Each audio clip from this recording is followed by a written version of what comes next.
हज committee of India ने बढ़ाई है तारीख। किस्त जमा करने की तारीख में तौसीह की गई है। 6 मई से इसे बढ़ाकर 10 मई कर दिया गया है।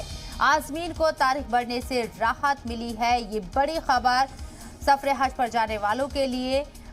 सफर हज से जुड़ी हुई ये बहुत बड़ी खबर है, क्योंकि हज कमेटी ऑफ इंडिया ने तारीख आगे बढ़ा दी है। यानी कि किस्त जमा करने की जो तारीख थी उसमें तौसीह की गई है। 6 मई से इसे बढ़ाकर 10 मई कर दिया गया है।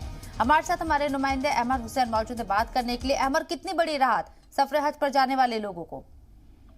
बिल्कुल, देखिए एक बड़ी राहत है, क्योंकि इससे पहले 6 तारीख थी जो हज की तारीख थी किस्त जमा करने की, और तमाम जो डॉक्यूमेंट्स जमा होते हैं हज यात्रियों के उनकी 6 तारीख रखी गई थी। लेकिन अब उसको बढ़ाकर 10 मई कर दिया गया है, क्योंकि उत्तर प्रदेश से भी बड़े पैमाने पर हज यात्री जो हैं वो मक्का मदीना को जाते हैं। और 2 साल के बाद ये पहला मौका जब आ रहा है कोरोना के बाद कि बड़ी तादाद में जो उत्तर प्रदेश से भी यात्री हैं वो हज पे जाएंगे, और साथ में देश से भी बड़ी तादाद में हज आज़मीन जो है वो हज के सफर पर जाएंगे। तो उसको लेकर जो तारीख है वो बढ़ाई गई है, ताकि किसी भी हाजी को किसी भी दुश्वारी का सामना न करना पड़े, और जो भी कमी पेशी रह गई है वो लोग अपनी पूरी कर लें। और जो साथ में जो डॉक्यूमेंट्स जो कागजी जो कार्रवाई है उसमें किसी को किसी प्रकार की दुश्वारी ना आने पाए, इसको लेकर तारीख बढ़ाई गई है। इससे पहले 6 तारीख थी, लेकिन आज उसको बढ़ाकर 10 मई कर दिया गया है। शबनम, बहुत बहुत शुक्रिया हमारा आपका तमाम जानकारी हम तक पहुंचाने के लिए।